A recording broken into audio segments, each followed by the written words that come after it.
Fala, torcedor do Palmeiras! Seja muito bem-vindo a mais um vídeo aqui nessa terça-feira, pessoal, trazendo as principais informações do time do coração, pessoal, e reforço aqui de luxo para o próximo jogo, pessoal, o Verdão que se prepara na Libertadores. O vídeo está bem legal, não se pode deixando seu like, aproveita aqui para deixar o link como crédito dos canais oficiais na descrição do vídeo.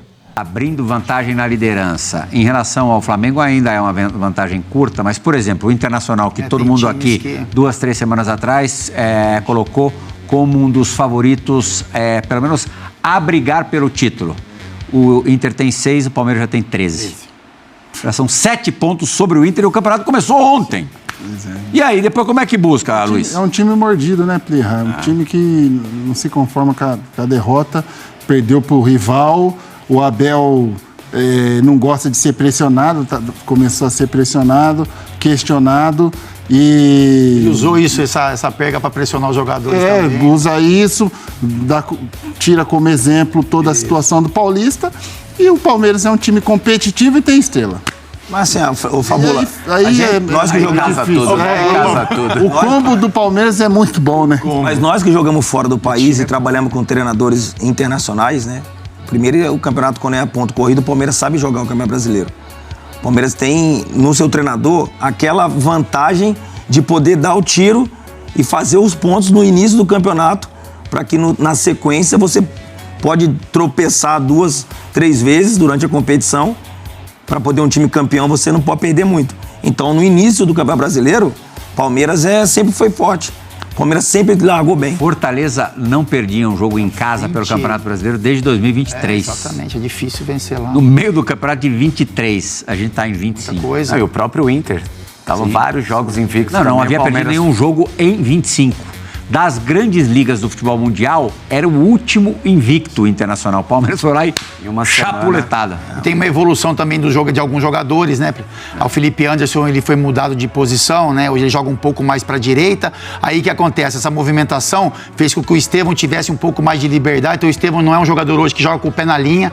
Ele joga em alguns momentos, quando tem a troca de posição, mas joga mais para dentro do campo. E aí já muda um pouco a movimentação dele de marcação. O Facundo Torres, né, que fez o gol também no jogo, é um jogador que está mais adaptado, é um jogador importante para o sistema também, porque, enfim, tem velocidade, tem o passe, tem o enfrentamento, enfim. Então tem isso, o Palmeiras é um time que voltou a competir forte. Gols dos jogadores mais questionados pela torcida. É isso. Facundo e Flaco. É isso. Eu acredito que quando a maior desgraça para os defensores tem o Paulinho ainda quando o jogador o jogador não guarda a posição. Quando o jogador não guarda a posição. Os defensores... Exatamente. Puta, é brabo, porque o cara tem a mobilidade, tem a facilidade de se deslocar. Nenhum jogador, os caras gostam de marcar bonitinho. Ele vai cair aqui, beleza, tá marcado. Agora quando começa, um troca pra cá, outro troca pra lá, e aí complica, velho. Que é o que o Palmeiras tá fazendo. E o Palmeiras, eles mudam de posição, mas não é a várzea. É tudo organizado. Tudo certinho. O outro vem aqui, o outro vai lá. Não é aquela bagunça que... Bom, é um time encardido esse Palmeiras. Quem tá azeitadinho, de novo, quem é extremamente competitivo, acho que nenhum time no Brasil é mais competitivo quanto o líder do campeonato. E quem é o líder do campeonato, para variar? Pela primeira vez temos um líder isolado no Brasileirão de 2025, Sociedade Esportiva Palmeiras, 6 vitórias seguidas, contando a Libertadores, 4 vitórias seguidas de Brasileirão, sendo que Márcio Amoroso venceu o Inter em Porto Alegre, o jogo improvável, e ontem o Fortaleza no Castelão. Poucos times, até o final do campeonato, irão conquistar essas 2 vitórias fora de casa, no Beira-Rio e no Castelão. Palmeiras foi lá e brocou 6 pontos. Plirra, o Palmeiras já dava indícios, né, na questão do Campeonato Paulista, de uma... Eu não estava achando, eu estava achando que dessa vez podia entornar. Mas é o Palmeiras, né? Principalmente pelo seu treinador. Não estava dando indício, não. Pra mim, assim, como termina, como conquista a vaga, como vai buscando. Só rapidinho, o Davi Luiz ali podia ter encurtado, Fabio? É o movimento natural do zagueiro, né, Plê? Você diminuindo o espaço para o chute do atacante, né? Principalmente nesse confronto mano a mano. Mas aí o Davi, ele já, né, logicamente... Já tinha salvado uma bola em cima da linha. Ele foi pressionado um pouco pelo torcedor do Fortaleza, né, no aeroporto, enfim, mas salvou, né? Teve uma participação. Tomou uma pressão na porta do aeroporto. É isso. Mas deu assim, muito espaço ali pro chute. o Palmeiras, ele tem, Plirra, na minha opinião, o seu treinador como sempre sendo a cereja do bolo, né? O cara que sabe do elenco que tem na mão, sabe os jogadores que pode confiar.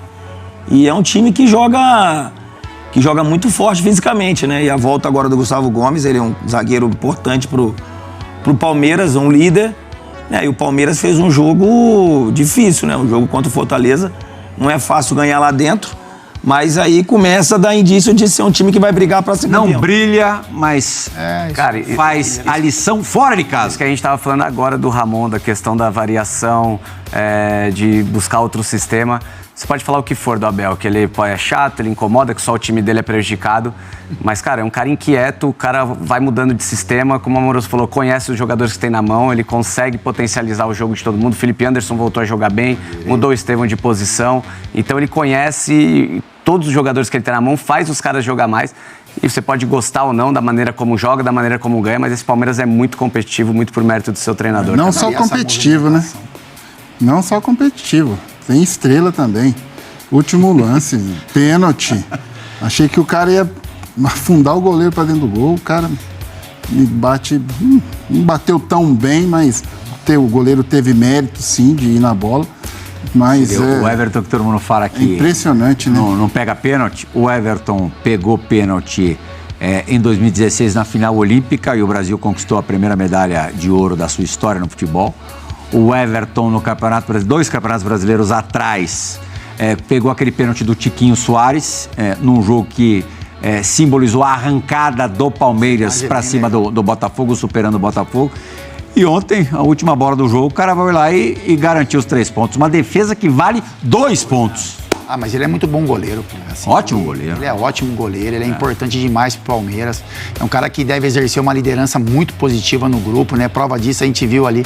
Lógico que tem a comemoração do resultado, né? Mas também tem com relação à pessoa que ele é, pra importância que ele tem no elenco. E, assim, defesa importante. Ele é um cara que decisivo. Outra coisa que me chama a atenção, que tem a ver com essa imagem que a gente acabou de mostrar, a vibração dos jogadores do Palmeiras. É um time... É viagem minha, Fabinho? Ou tá muito claro que é um time que gosta de ganhar? Não aceita a derrota, né? E mais uma vez você é repetitivo, porque o treinador cobra muito dessa equipe, né? O Estevão pode ir embora aí há poucos dias e é um cara que se dedica, corre a todo tempo. Então ele sabe motivar o elenco, ele sabe a importância de jogos assim. O quanto é importante no começo do campeonato você já abrir uma vantagem e fazer a marca desse Palmeiras é ficar lá em cima, na liderança. E até para as outras equipes já sentir, Palmeiras de novo. Então é importantíssimo e esse elenco sabe disso. Já conquistou muitas coisas nos últimos anos e sabe o quanto é gostoso ganhar. E quem gosta de ganhar, toda hora quer estar lá em cima. Vou mostrar o gol do Flaco Lopes, porque eram umas defesas que você faz, umas defesas de ontem. Você foi um herói, o Vanderlei Luxemburgo quer falar também, deixa eu só dizer isso. O Andrade, ele se desesperou porque tomou o 10º gol do Pelé. O cara entrou pra história. Você preferia defender o pênalti do Pelé ou entrar pra história ter tomado o 10º gol do Pelé? E o Reginaldo, ele e Geraldo Blota, que já estava com a gente, foram os dois primeiros a entrar dentro do gol. E eu estava atrás do gol, eu vi como o Andrada esmurrava o gramado porque não pegou. Ele estava na arquibancada. Ele não sabia naquela época que foi exatamente ter tomado o gol o que o tornou tão importante na história. Legal, seria legal pegar ou entrar pra história?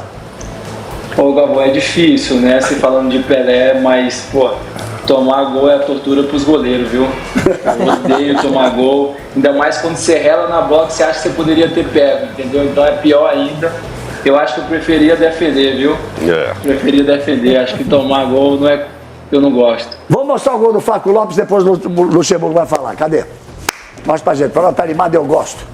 Vamos embora. Aí aos dois, faz 2-0. No primeiro, o Facundo, o cara desandou pra fazer gol. Ele é bom. Chegou outro dia, bom jogador. Fez contra o Inter, isso eu não gostei.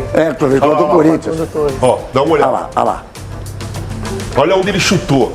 Se pegar a câmera de trás, olha onde ele saiu com a bola, mano a mano. Ele e Davi Luiz, hein? Mano a mano. Ele e Davi Luiz. Ele levou, ali ele não teve ansiedade. Ele ficou pensando, já que o Davi não foi pra cima, ele arrumou o ladinho ali e bateu rasteirinho, ele bateu onde ele quis, ele bateu perfeito onde ele quis. Olha, eu vou dizer uma coisa pra você, ontem eu fiz anteontem, o Vasco, Flamengo com o Romário, tendo o Romário como meu parceiro, como comentarista, e a gente postou 2 gols. do Romário, um com a camisa do Vasco, outro com a camisa do Flamengo. Mas exatamente isso. Vem com a bola, só limpa.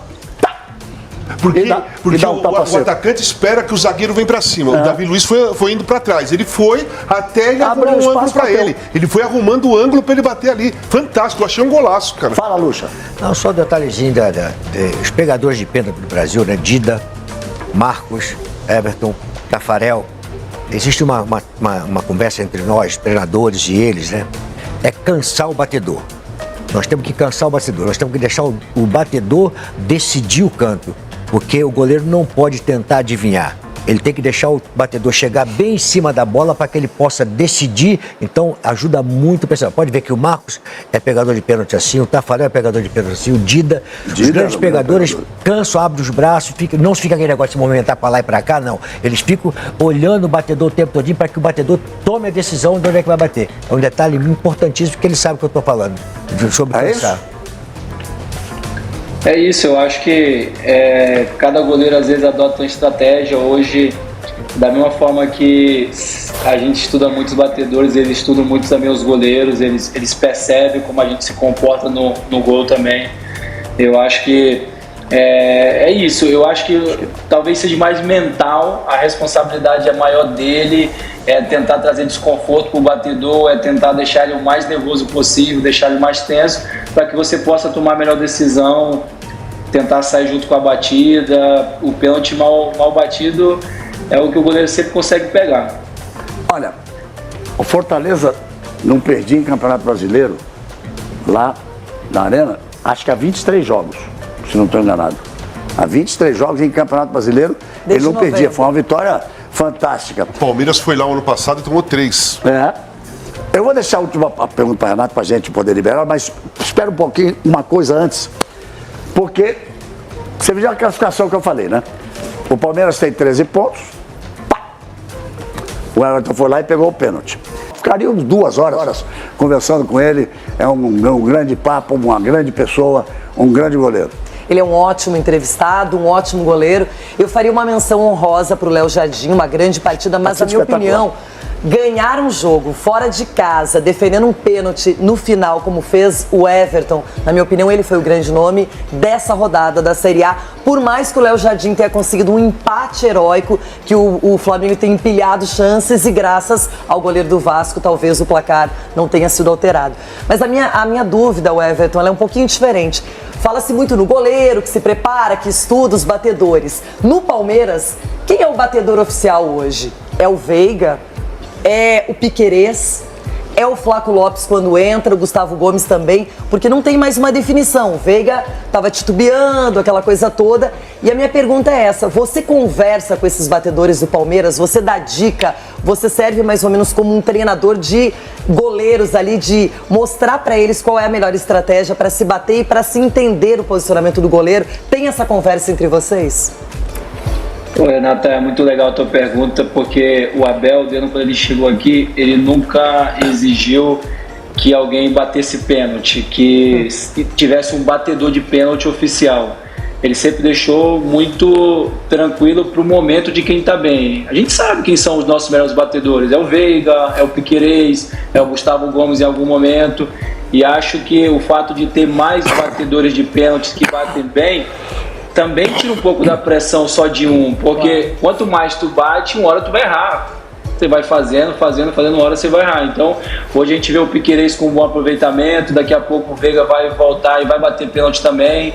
Em algum momento que precisar, o Gustavo Gomes já bateu outras vezes e é um bom batedor. E isso é o Palmeiras. Hoje o Flaco, né, se precisar bate, acho que não tem ninguém é o responsável por bater pênalti.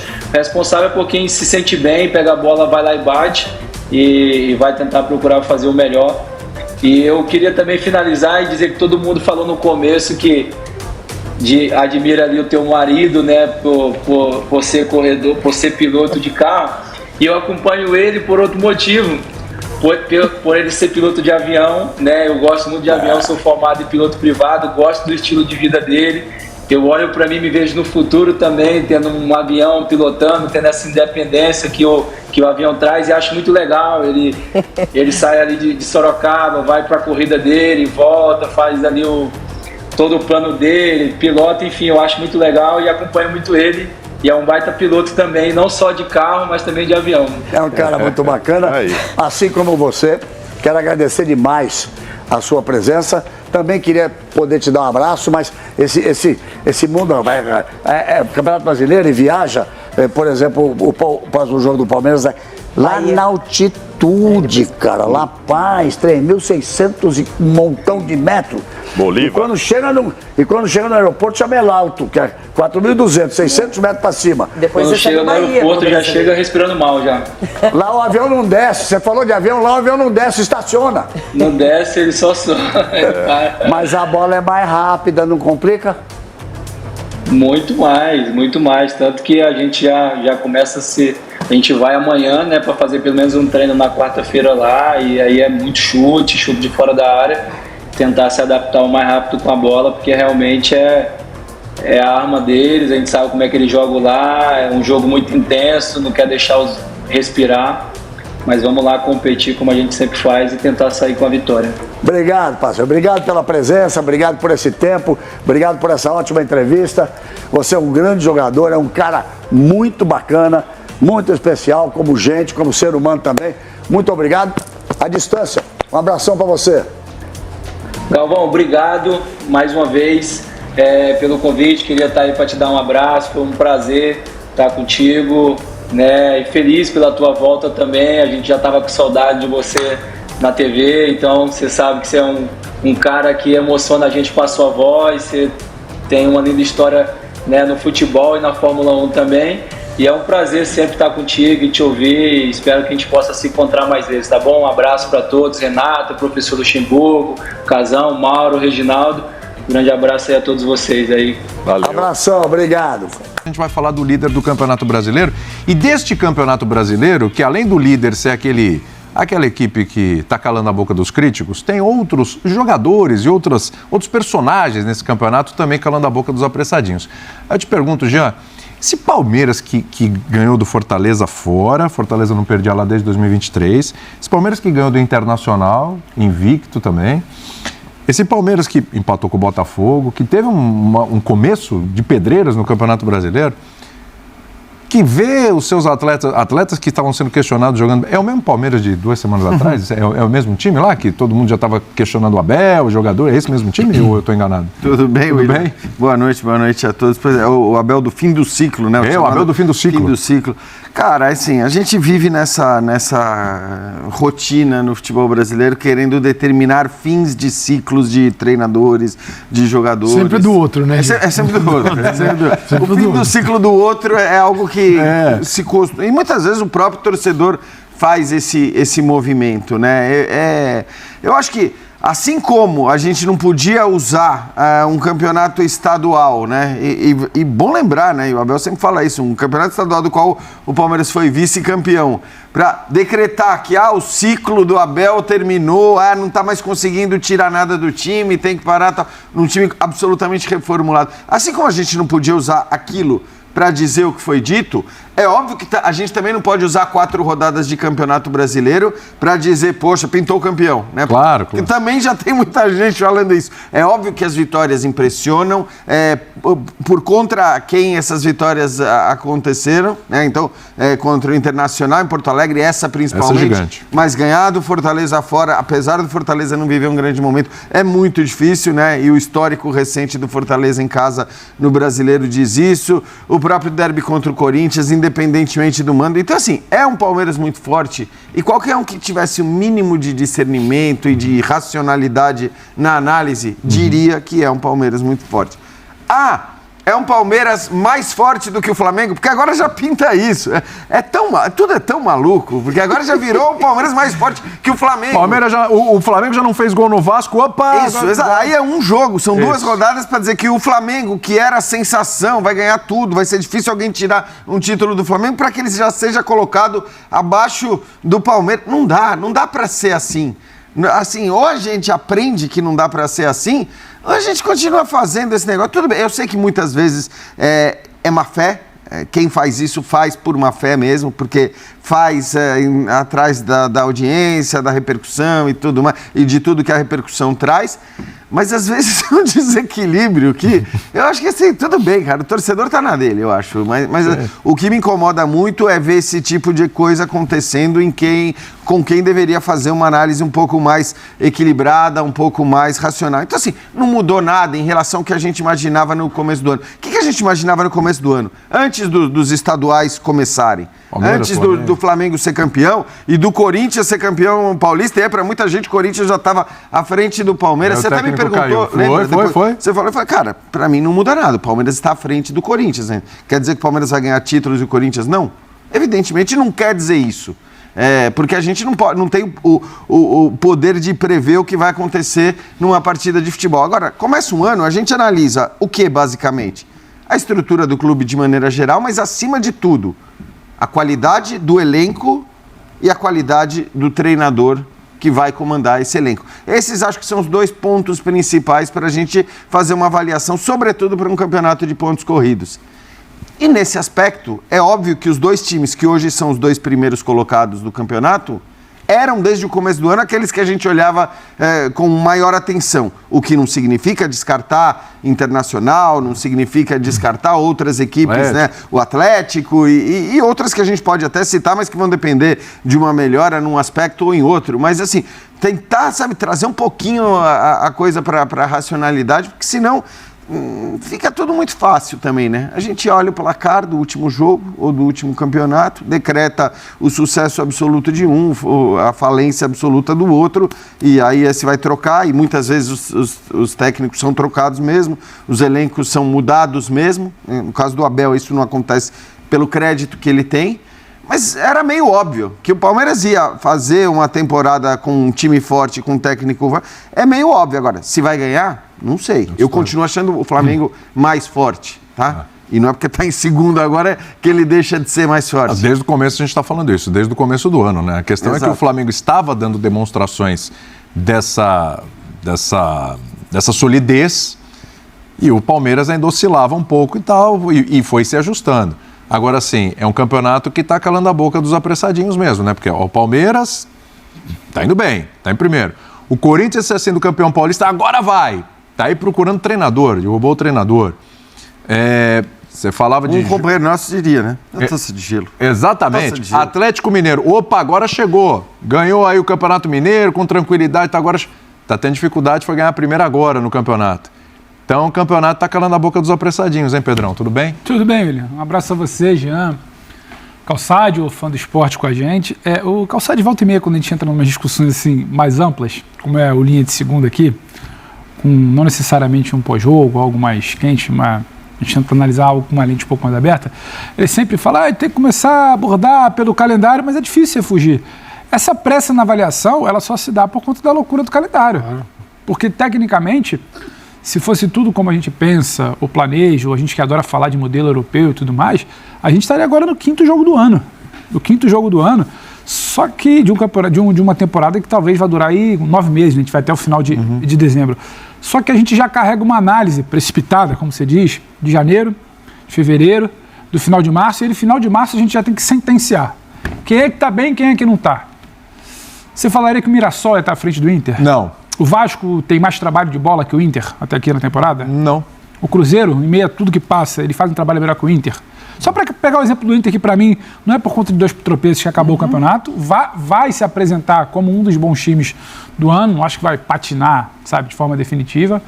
E também por isso que a gente começa a olhar para o Palmeiras, e aí em algum momento, de certa forma, quando se falou para ter um pouco mais de paciência, o Abel brigou para que não fosse nada tão definitivo, eu acho que dá até para a gente ficar à vontade, porque a gente também não tratou nada como definitivo do trabalho do Abel aqui nessa bancada, esse horário. Por exemplo, ele não tinha o Paulinho, ele tinha o Facundo em adaptação, o Maurício ficou fora, o Felipe Anderson ele foi mexendo até entender que talvez ele quebrando pela direita, o Veiga acaba lesionado, então o Estevam caindo um pouco mais por dentro, ele vai buscando soluções. A gente pode falar que o Abel demorou um pouco mais a ter soluções do que em outros anos, que ele achava soluções talvez mais rápidas, mas é tudo fruto daquele final de março que você já tem que ter uma sentença pronta. O Rubel Dias já não presta, o Abel acabou o ciclo, a gente tem que aceitar que os ciclos se encerram, né? O Felipe Luiz já é o novo grande treinador do futebol brasileiro. Seleção brasileira, Se esse programa aqui fosse na quinta-feira passada, talvez a gente estivesse debatendo o que o Felipe Luiz fez após 6-0, mas ele é após o jogo de domingo, então a gente está debatendo o Abel e o Palmeiras, porque tudo é muito louco conforme o calendário. E às vezes a pressa cai também para opinião. Talvez o Palmeiras de agora ele esteja muito mais próximo do que o que o Jean falou, do que a gente imaginou quando começa a debater e projetar o início do ano. Não é que seja definitivo. Só que quando você olha para o plantel, são 13 pontos, o Giai. A gente lembra que eu fui falar do Giai. Então, um valor começa parecido, com o visto individual. O Felipe Anderson, que estava um pouco apagado, aparece. O Everton, que muita gente falava que não resolvia, ontem resolve um jogo. O Palmeiras é só o Estevão. Talvez o Estevão não tenha brilhado nos últimos jogos, mesmo assim o Palmeiras sabe por onde construir, deixou de passar só pela direita. Mas por que vocês estão explicando? Não, a gente está falando que o Palmeiras era um time de uma nota só. Roda, lenta e buscava o Estevão. Deixou de ser isso. Então, a gente não precisava, talvez, ficar nessa pressa, só que o calendário leva isso. O cara também que assiste a gente todo dia, janeiro, fevereiro e março, vocês não têm a mesma opinião, a gente acaba falando. Só que talvez esse retrato de agora seja mais fiel por trabalho. E o Campeonato Brasileiro acaba sendo muitas vezes mais legal porque ele vai refletir trabalho. Você não engana 38 rodadas. Ao final de 38 rodadas, não tem um time que vai ser campeão sem jogar bem, sem ser regular, não tem um time que vai beliscar uma Libertadores sem vencer fora de casa, se apresentar sólido em alguns momentos. E o Palmeiras é isso. Eu ainda não acho ele exatamente um time dos mais sólidos. E ele sofre, por exemplo, contra o próprio Sport, ele sofre contra o Fortaleza no final do jogo, só que ele começa a ser um Palmeiras que sabe onde está o caminho que ele pode buscar a vitória. Acho que era isso que faltava em algum momento. Então a gente vai voltar a falar do Abel, do trabalho, dos valores individuais, que estavam lá em março, estavam lá em fevereiro. Só que a loucura de a todo momento precisar servir uma cabeça na bandeja. Ou o Zubeldia, que ganhou ontem um clássico, o Santos não viu a cor da bola também. Semana passada tinha gente que já poderia estar fora, né? Para muita gente. Então, acho que o calendário leva ao futebol mal praticado, a opinião mal dada, a análise mal feita, mas tudo vai esbarrar na pressa que vem daí também. Porque isso, você está falando de um time, né, Calçade? Isso envolve jogadores também. O Pedro acabou de citar.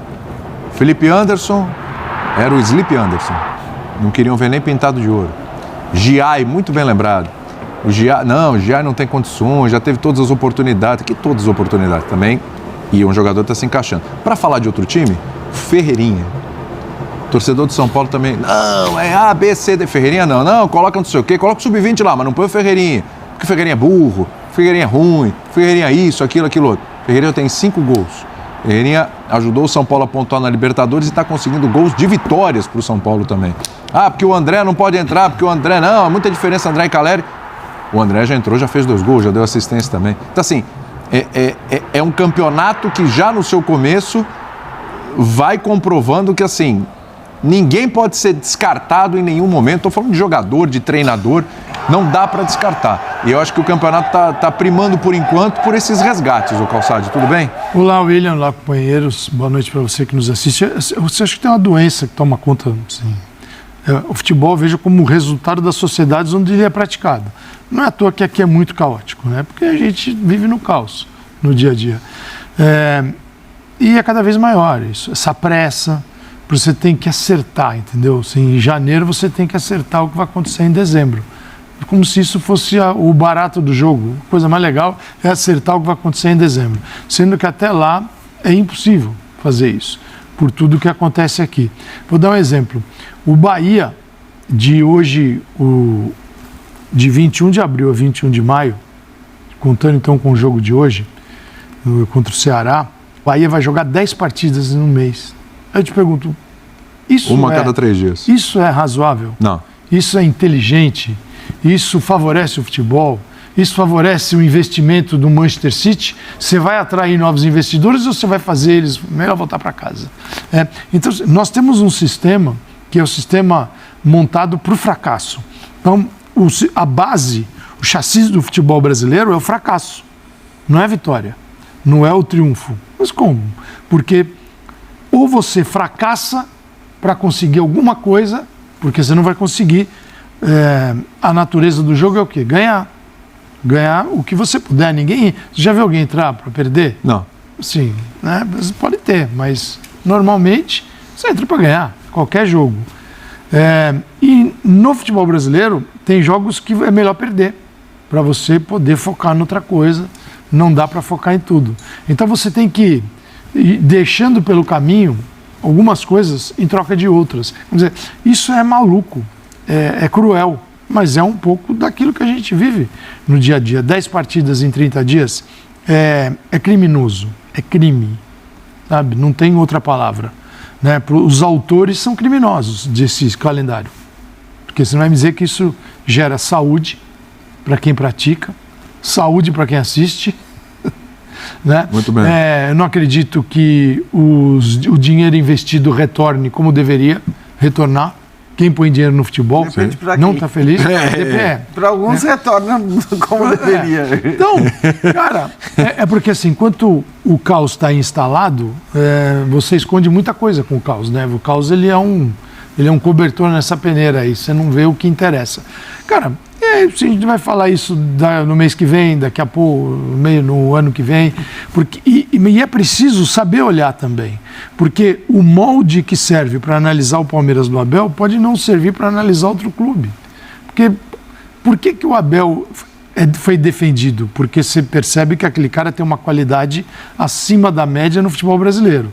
E quando as coisas não saem assim tão bem, é preciso olhar para tudo que foi feito e não julgar só aquele momento. Não, esquece tudo, só aqueles 2 jogos, 3 jogos é que vão expulsar um cara... Tem que julgar a capacidade, né? Claro, e tem outros que não têm. É isso. Então, assim, não é um molde que você aplica para todas as situações. Por isso que eu acho que é preciso você escolher com quem você conversa sobre futebol. Porque a gente está num mundo de cliques e é muito interessante, né? Cara, eu acho mal barato. Você começa a olhar aqui, tá cheio de... Você acha que...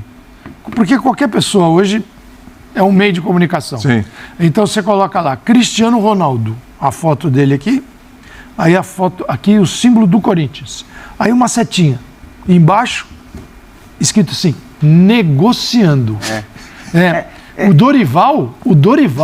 Aí não. Cravado! Treinador. Mas isso acho que é um modelo que está fadado assim, de fato tem muito mas hoje. Tem muita gente praticando. Porque a gente inclusive na imprensa esportiva. Claro. Não, aí é pior. É pior, né? Tem muita gente que faz esse negócio, essas chamadas que o Calçade está falando. E certamente o torcedor de São Paulo já viu com o símbolo do São Paulo, do Flamengo, então, nossa, negocia. Exato. De Bruyne. Com o mundo. Negocia. Hoje, acho que assim, vai dar um tempinho e ninguém mais vai clicar nessas coisas, né? Você tem essa esperança? Não, isso eu acho que sim, porque isso de fato é um negócio que as pessoas param de clicar a partir do momento que elas vão ver que se torna um padrão de coisa... Agora, é diferente Não, é que eu queria ter essa esperança. Não, então, mas é que eu acho que isso sim, em relação a essas notícias absolutamente... Porque são dessas notícias que o Calçade está falando. Acho que isso, daqui a pouco o cara vai ver e sabe que não vou nem clicar. Porque elas compõem esse cenário do Calçade, que ele é mais amplo. Mas é que eu acho que o da opinião é uma coisa, e tem muito a ver com isso que a gente estava falando em relação ao Abel, por exemplo. Aí é diferente, porque a opinião, o chilique, assim, eu vejo muita gente criticando os maiores chiliquentos da imprensa esportiva, e por imprensa entenda-se tudo hoje, tá? Porque a comunicação, ela tá bem misturada, acho que é um momento de transição. Aí você sabe que eu sou um resignado para praticamente tudo, mas isso eu acho que é um momento de transição, e em algum momento a gente vai melhorar, ou pelo menos a coisa vai ficar mais separada e tudo mais. Se só vai haver interesse pela apelação, pode ser que isso vai aconteça. Melhorar, vai sair do caos para tragédia. As mesmas pessoas que criticam tanto esse tipo de postura, amigos meus, que, pô, cara, tá difícil, né? Realmente. Volta e meia me mandam no WhatsApp um chilique de alguém, porque eles acham engraçado o chilique do cara, né? Do time X ou do time Y. Tá. Então... Era isso aí, torcedor do Palmeiras. O Verdão agora que tem encontro marcado na Libertadores, ele venceu dois jogos, pessoal. Sabemos que não foi só 2 jogos, o Palmeiras vem em sequência positiva. Foi 2 jogos difíceis, né, pessoal? Contra o Internacional e também contra aí, o Fortaleza jogando em casa. Então, o Palmeiras, aí, qualquer time que vier, sem sombra de dúvida, vai ser muito competitivo. O Palmeiras vai ser muito difícil do adversário vencer o Verdão. Pessoal, o Palmeiras aí que agora também está com a frente aí no Mundial, né? No Mundial. E, pessoal,